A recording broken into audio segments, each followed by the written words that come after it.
हरदेव जोशी राजकीय कन्या महाविद्यालय में हम अभी एक महत्वपूर्ण विषय पर चर्चा कर रहे हैं। सबसे पहले आप अपना परिचय दीजिए और उसके बाद आगे के प्रश्न होगा। दुबे सर, बहुत बहुत धन्यवाद मेरे को इस कीमती समय को देने के लिए। मैं अगर अपना परिचय दूं तो मेरा नाम आशुतोष वत्सल है। मैं गाजियाबाद से आता हूं और गाजियाबाद वही जो दिल्ली का एक तरीके से gateway to the capital of India है। मैंने अपने ग्रेजुएशन में अपने 12th के बाद बीटेक किया था मैकेनिकल इंजीनियरिंग से, और ये बात थी 2010 की। उसके बाद मैं 4 साल में क्लियर किया। उसके बाद मैं 2014 से लेकर 2024 तक कंटिन्यूसली 10 साल से कॉर्पोरेट्स में काम करता आ रहा हूँ। मैंने स्टार्टिंग में डेनली कोरस के साथ काम किया 2 साल। ये डेनली कोरस वही कंपनी है, मैं बताना चाहूँगा, ये न्यूज़ में बहुत चर्चित न्यूज़ थी कि टाटा जी ने लैंड रोवर और जैगुआर को खरीदा था और कोरस को भी खरीदा था। ये वही एक कंपनी थी। ये स्टील इंडस्ट्री में जो बड़ी बड़ी ब्लास्ट फर्नेसेस बनाते हैं वहाँ। तो मेरी पोस्टिंग छत्तीसगढ़ बस्तर में थी। वहाँ मैंने अपने सीनियर्स के साथ काम सीखा। उसके बाद मैं 2 साल बाद लेंसकार्ट में पहुँचा। लेंसकार्ट आप जानते हैं, एडो में आता है, चश्मे बनाते हैं। वहाँ पे मेरा सौभाग्य था कि मैं पीयूष बंसल जो स्टार शार्क टैंक में आते हैं उनके साथ भी काम करने का सौभाग्य प्राप्त हुआ। उसके बाद मैंने धीरे धीरे अपने को या समय में अनुभूति को फील करते हुए ये डिसाइड किया कि मुझे और अपने को अपस्किल करना चाहिए।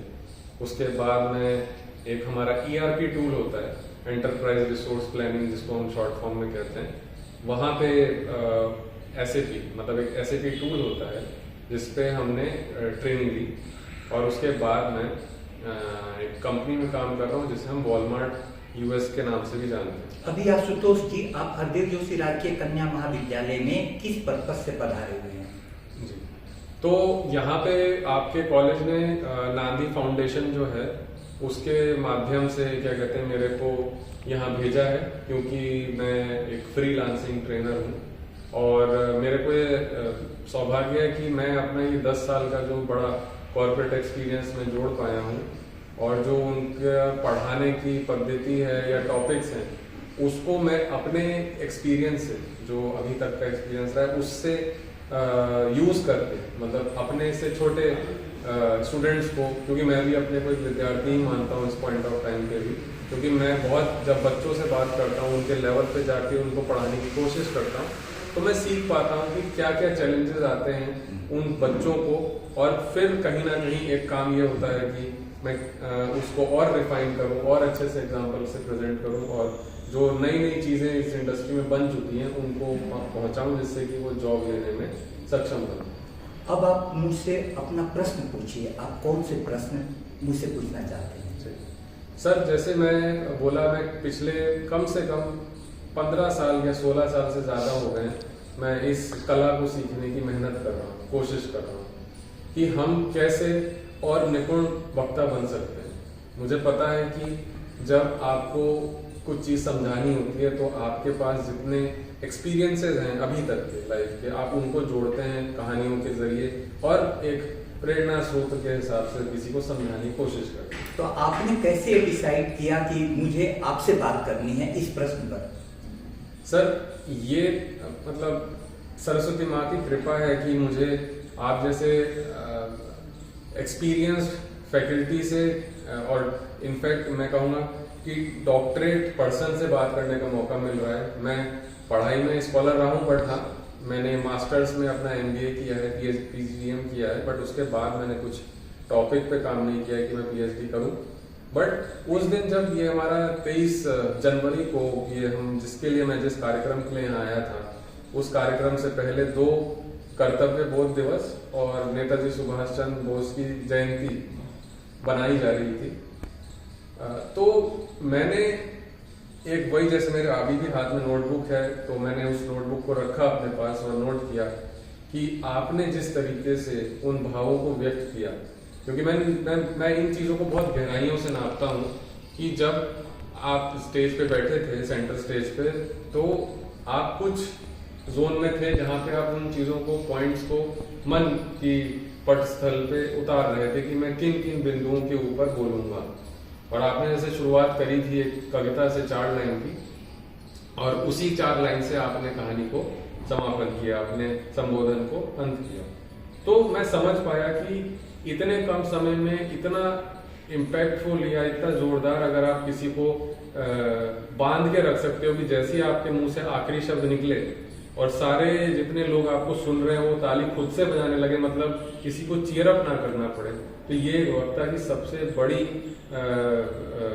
टैलेंट है कि मतलब उसको सरस्वती माँ की देन है या उसको आशीर्वाद है कि वो जब भी वहां मंच पे जाए, चाहे कहीं भी किसी भी जगह खड़ा हो, तो वो मैग्नेट की तरह काम करे और लोग उससे सीखने की कोशिश करें। तो मैं भी उन एक विद्यार्थियों में से हूँ। तो मैं आपसे सिर्फ यही जानना चाहता हूँ कि अगर हमें एक अच्छा वक्ता बनना है तो पहला, जैसे बोला जाता है इंग्लिश में कहावत है, योर थॉट बिकम थिंग्स, जो आपके विचार होते हैं वही एक चीज बनती है।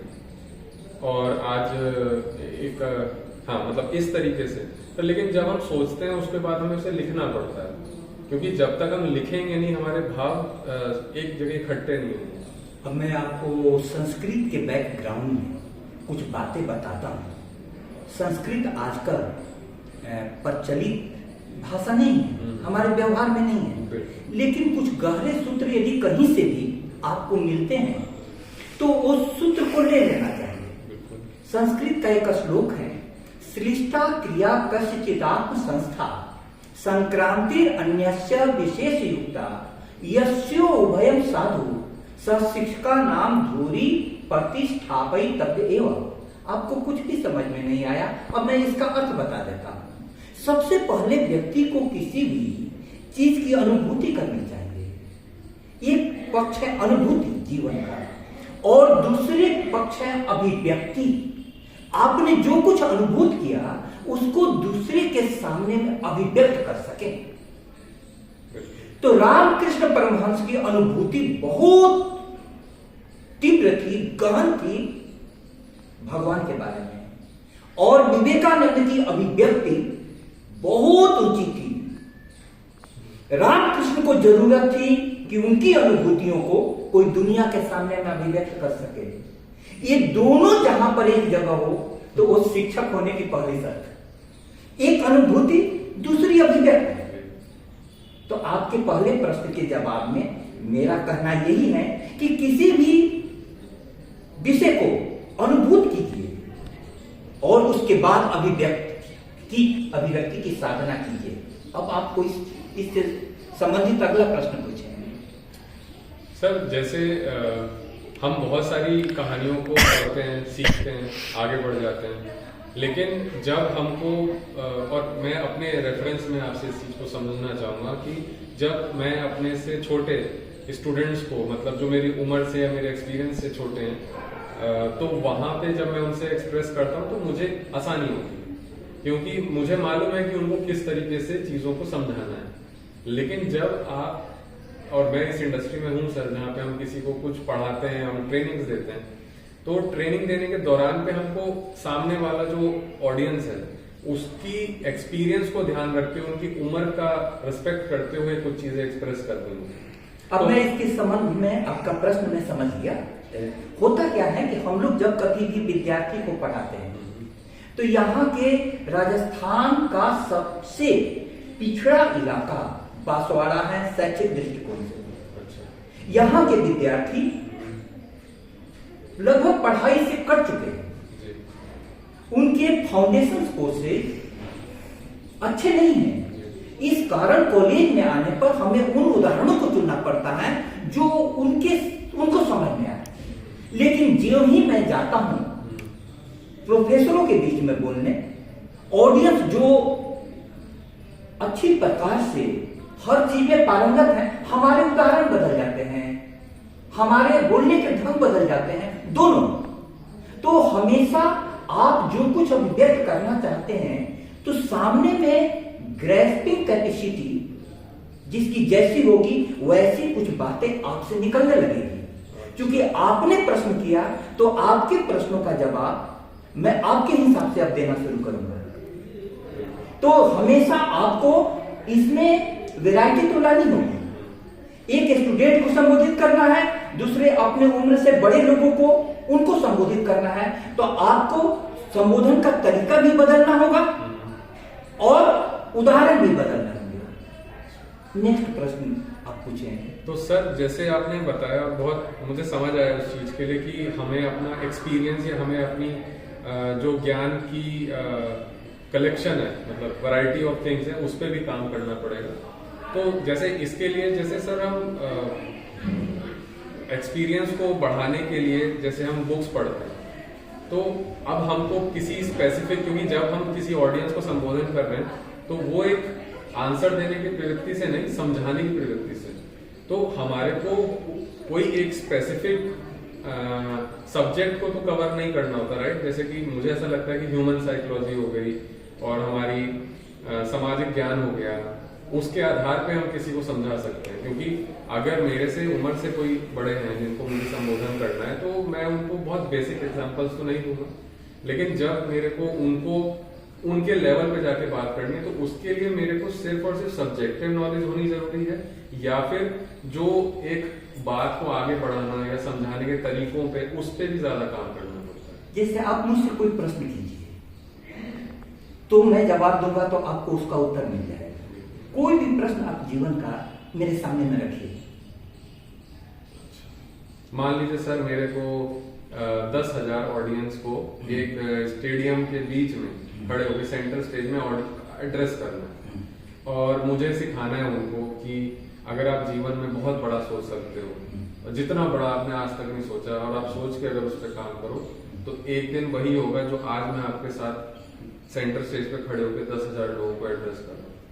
तो मैं ये चाहता हूँ सर कि मैं मेरा एक परम गोल है लाइफ का, कि सबसे हाईएस्ट गोल जो एक आदमी अपने लिए बनाता है, कि अगर मैंने ये पा लिया तो मैं सक्सेसफुल हूँ। मेरा ये कहना है इस संबंध में कि जब कभी भी किसी से व्यक्तिगत बातें होती हैं, तो व्यक्तिगत बातें बहुत गहराई की होती हैं और बहुत तीव्र गति से होती हैं।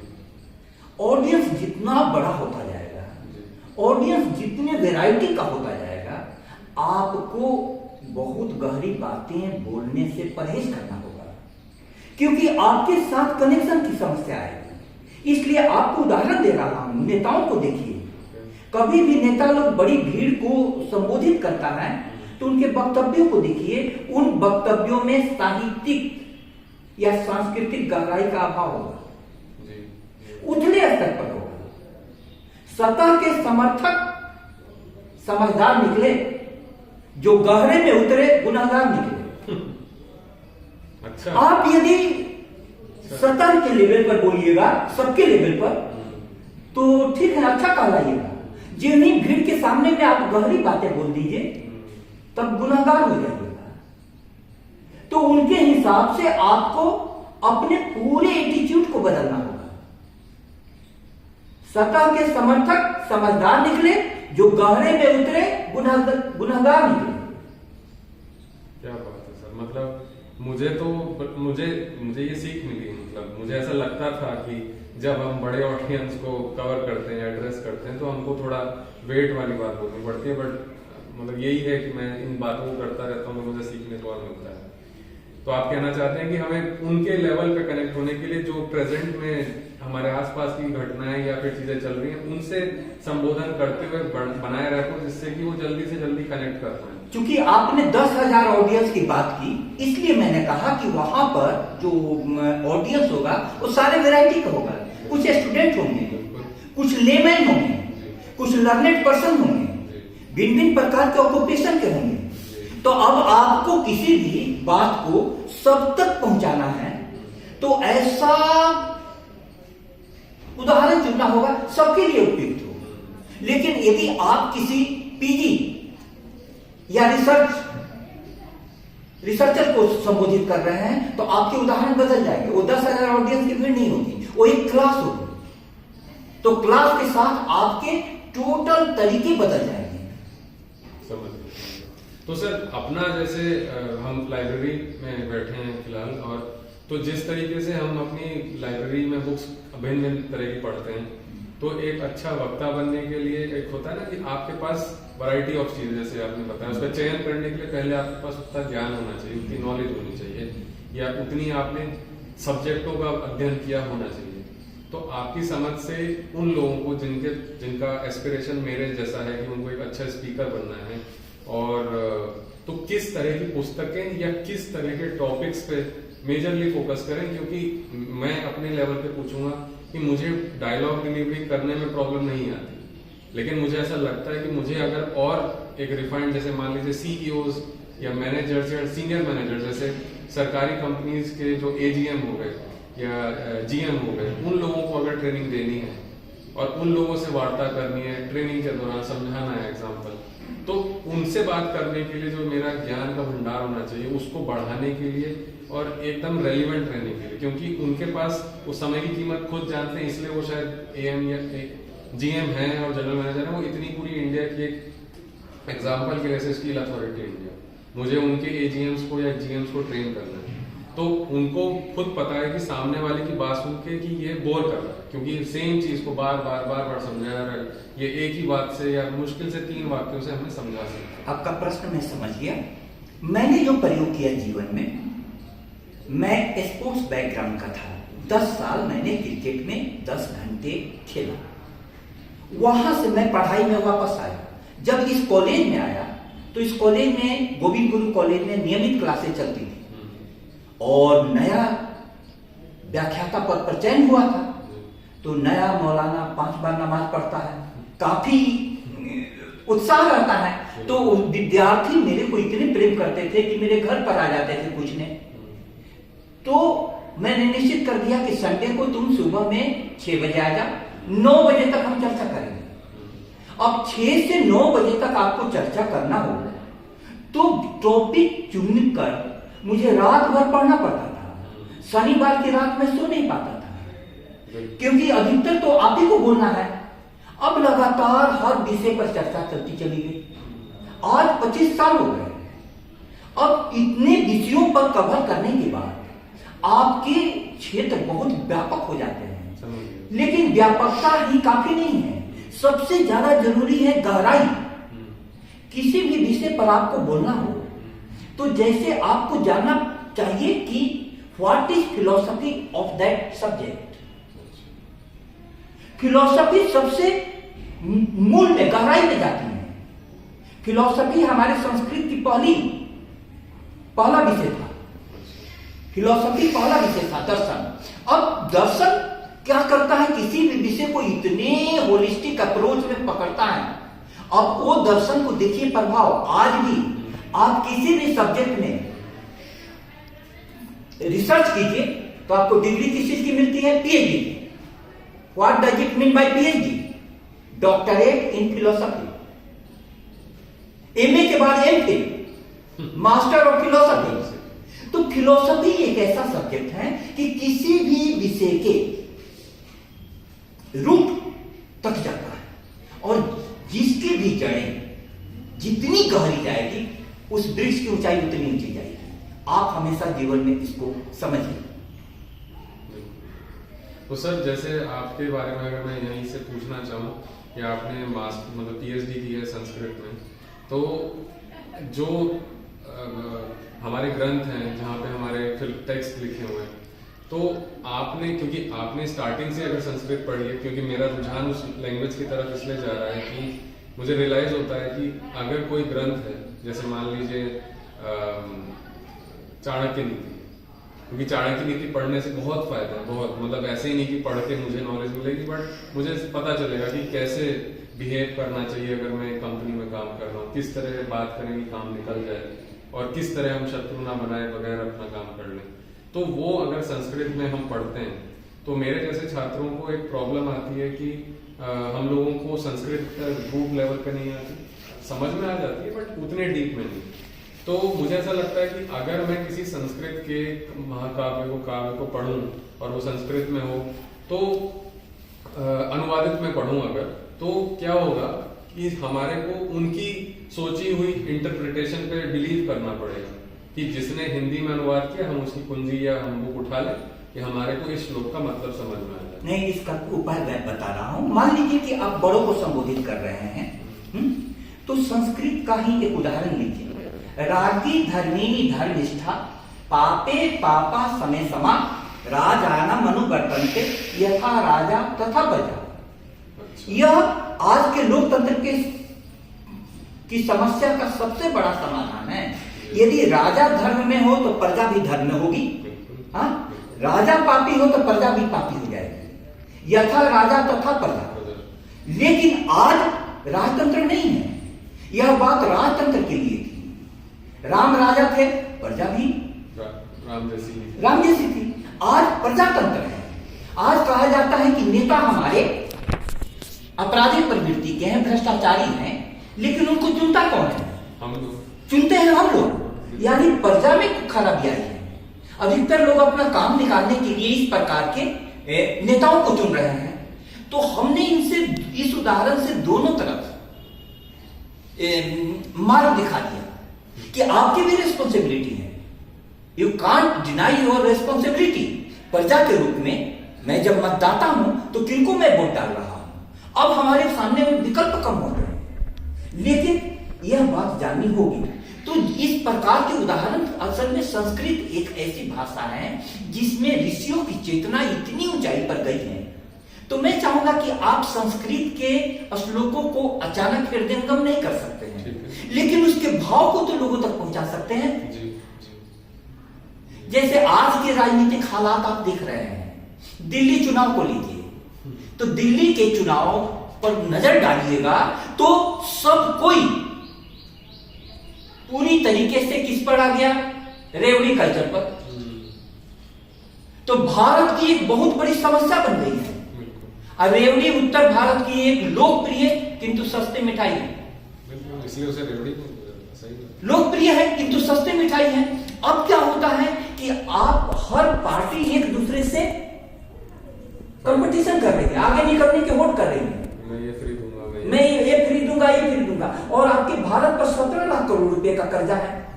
तो आप किसकी तरफ से देख रहे हैं?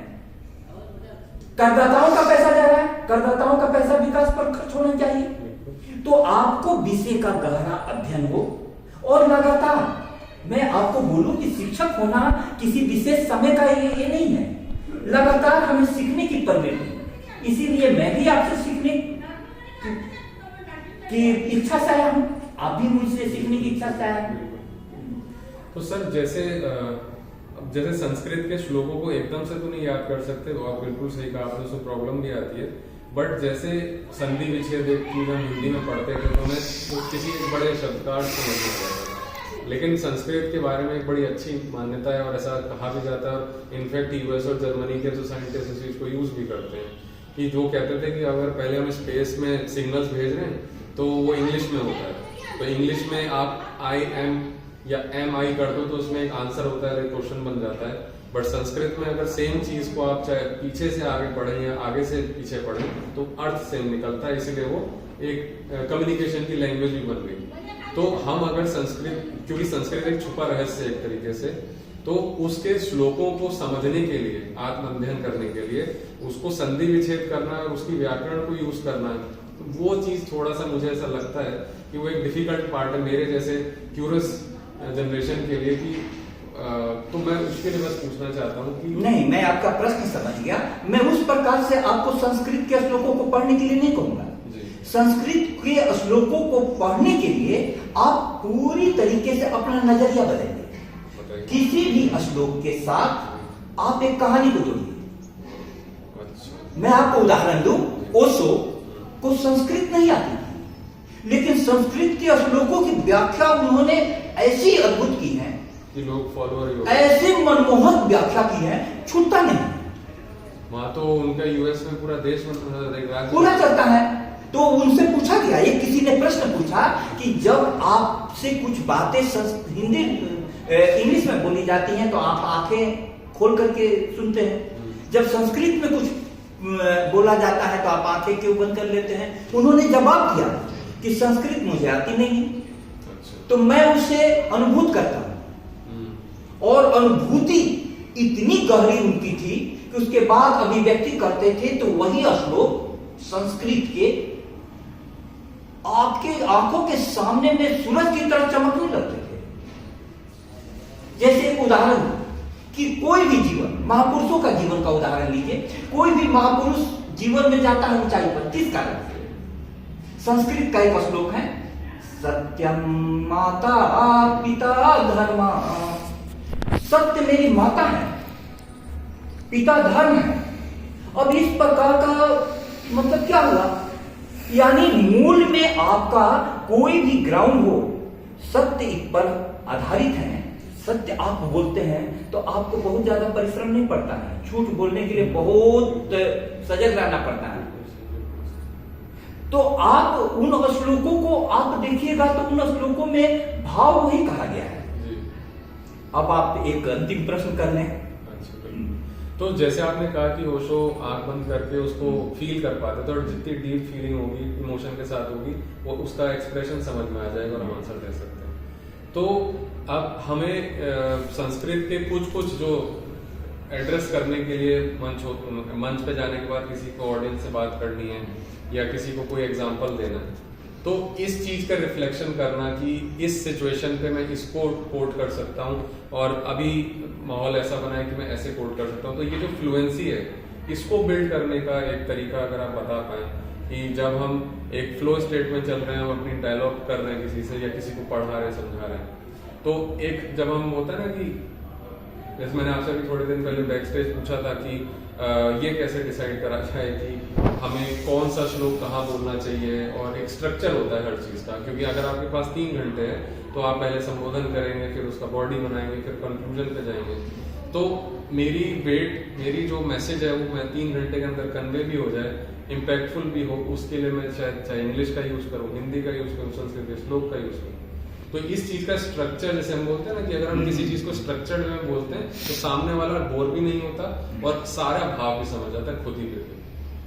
संस्कृत में कहा गया है कि किसी भी विषय को सीखने के लिए 3 चीजें जरूरी है। पहले आप श्रवण कीजिए, उसके बाद मनन कीजिए, उसके बाद में निधिध्यासन, उसको जीवन में उतारिए। श्रवणम तु गुरु कार्यम, मननम तदनंतरम, निधिध्यासनम इत्येतत् पूर्ण बोधस्य कारणम। पूर्ण बोध हो। लेकिन यही जो मैंने बात कही सीखने की, आपको उर्दू के शायरी से समझाता हूं। मोम के ढेर को हल्की सी तमाजत भी बहुत हो सके तो किसी शक्ल में ढालो मुझको।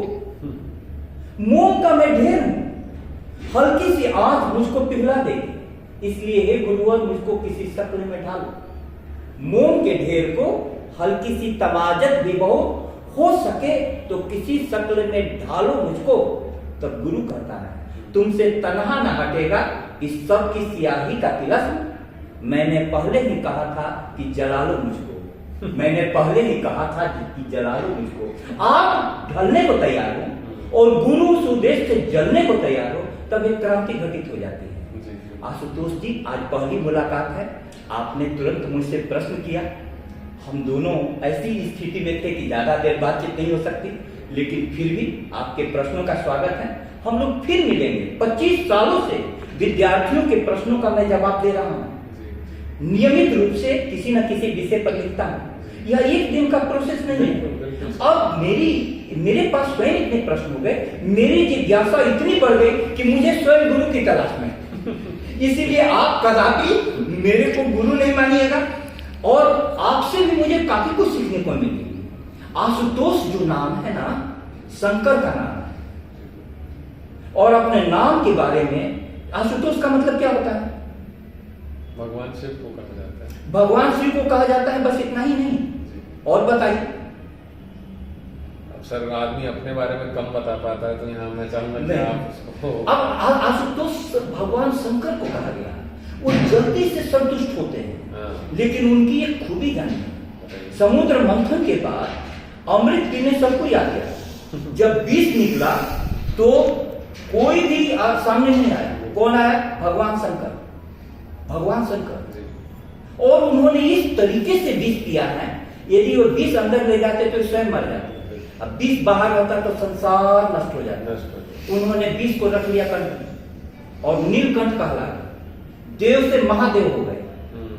इसलिए एक संस्कृत के श्लोक के साथ मैं अपनी वाणी को विराम दूंगा। अयुक्तम स्वामिनो युक्तम युक्तम निचस्य दूषणम अमृतम राहवे मृत्यु विषम शंकर भूषणम। यदि अनुपयोगी की भी चीज है तब अयुक्तम स्वामिनो, स्वामी व्यक्ति जो मालिक होगा ना उसका भी उपयोग कर लेगा। लोग शराब का भी उपयोग कर लेते हैं।